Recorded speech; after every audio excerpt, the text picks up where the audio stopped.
ফরিদপুরে পল্লী প্রগতি সহায়ক সমিতি কর্তৃক বাস্তবায়িত এবং পল্লী কর্ম সহায়ক ফাউন্ডেশনের সহযোগিতায় জেলার আলফাডাঙ্গা উপজেলার বানা ইউনিয়নের সমৃদ্ধি কর্মসূচির স্বাস্থ্য কার্যক্রমের আওতায় চোখের আলো ফিরে পেলেন 23 জন অসহায় রোগী। তাদেরকে বিনামূল্যে চোখের ছানি অপারেশন করা সহ চশমা ও যাবতীয় ওষুধ ফ্রি দেওয়া হয়। রবিবার 9 জুন ফরিদপুরের বিএনএসবি জহুরুল হক চক্ষু হাসপাতালে এ সকল রোগীদের চোখের ছানি অপারেশন করেন ডাক্তার রাহাত আনোয়ার চৌধুরী। অপারেশনের পরে রোগীরা বলেন, ইনশাল্লাহ পল্লী প্রগতি সমিতির উদ্যোগে যে চিকিৎসাটা আমাদের করেছে এটা খুব সুন্দর হয়েছে। ভবিষ্যতে আমি মঙ্গল কামনা করি। আচ্ছা, আল্লাহ দিলে আমি ওষুধ নিয়ে চক্ষু অপারেশন করি, আল্লাহ দিলে খুব ভালো হয়েছে, খুব ভালো দেখতে পেতেছি, আমার উপকার হয়েছে। আমি এই পল্লী প্রগতি সংস্থায় এসে চক্ষু অপারেশনের পরে ইনশাল্লাহ আমার চক্ষু ভালো একটা পাচ্ছি। বিসমিল্লাহির রহমানির রহিম। আলহামদুলিল্লাহ, আমার চোখ অপারেশন করছে, খুব ভালোভাবে হয়েছে। ওষুধপত্র আমি বুঝে পাইছি, আর যাক বিনামূল্যে। পল্লী প্রগতি সহায়ক সমিতির পক্ষ থেকে গত কয়েকবারই আমাদের এখানে চক্ষু অপারেশনের জন্য রোগী নিয়ে আসছেন এবং প্রতিবারেই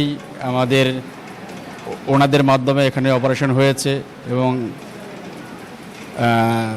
5 থেকে 6 বার আমার যেটা মনে পড়ছে যে অনেক সংখ্যক রোগী ওনারা নিয়ে আসছেন এবং ফ্রি অপারেশন করিয়ে নিয়ে যাচ্ছেন। এটা ওনাদের একটা মহতী উদ্যোগ। নির্বাহী পরিচালক জনাব সালাউদ্দিন ইবনে কুদ্দুস স্যারের দিক নির্দেশনায় পরিচালক কার্যক্রম, আমাদের টিম লিডার পরিচালক কার্যক্রম মোহাম্মদ আকরাম হোসেন স্যারের নেতৃত্বে পল্লী প্রগতি সহায়ক সমিতি ছানি অপারেশন সহ আরও বিভিন্ন মানবিক কার্যক্রম পরিচালনা করে আসছে, যা অদ্যাবধি চলমান এবং ভবিষ্যতে চলমান থাকবে। এ সময় পল্লী প্রগতি সহায়ক সমিতির পরিচালক কার্যক্রম আকরাম হোসেন সকল রোগীদের খোঁজ খবর নেন এবং সংস্থার বিভিন্ন সামাজিক ও মানবিক কার্যক্রমের কথা তুলে ধরেন। তিনি বলেন, পল্লী প্রগতি সহায়ক সমিতি সমাজে একটা ঐতিহাসিক নিদর্শন সৃষ্টি করতে চাচ্ছে, সমাজে একটা উদ্যোগ তৈরি করা। কারণ এক পল্লী প্রগতি সহায়ক সমিতি সারা দেশের সামগ্রিক সকল দুর্বলতা দূরীকরণে সামর্থ্যবান না, কিন্তু সমাজে প্রতিটা সেক্টরে, প্রতিটা স্তরে মানুষের ভিতরে একটা জাগ্রত সৃষ্টি করা, তারই একটা অংশ হিসাবে পল্লী প্রগতি সহায়ক সমিতি ফরিদপুর জেলার সদর উপজেলার মাছচর ইউনিয়ন এবং আলফাডাঙ্গা উপজেলার বানা ইউনিয়নে সমৃদ্ধি কর্মসূচি নামে একটি কর্মসূচি পল্লী কর্ম সহায়ক ফাউন্ডেশন ও পল্লী প্রগতি সহায়ক সমিতির যৌথ অর্থায়নে পরিচালনা করে আসছে। এই কর্মসূচির মূল উদ্দেশ্য হল সামগ্রিক দারিদ্রতা চিহ্নিত করে সমাজের পিছিয়ে পড়া জনগোষ্ঠীকে একত্রিত করে সমাজের সামাজিক উন্নয়নের প্রতিটি সেক্টর চিহ্নিত করে তাদেরকে এই উন্নয়ন কর্মকাণ্ডে সম্পৃক্ত করা এবং এর সাথে সাথে মানুষের মৌলিক চাহিদা এবং দারিদ্রতার প্রতিটা সেক্টর চিহ্নিত করে এটা দূর করা এবং প্রতিটি স্তরের জনগোষ্ঠীকে উন্নয়ন কাজে সামিল করা। যেমন যুব সমাজের অবক্ষয় রোধে তাদেরকে বিভিন্ন ধরনের মৌলিক প্রশিক্ষণ দিয়ে তাদেরকে এই উন্নয়ন কর্মকাণ্ডে সম্পৃক্ত রাখা, সাথে সাথে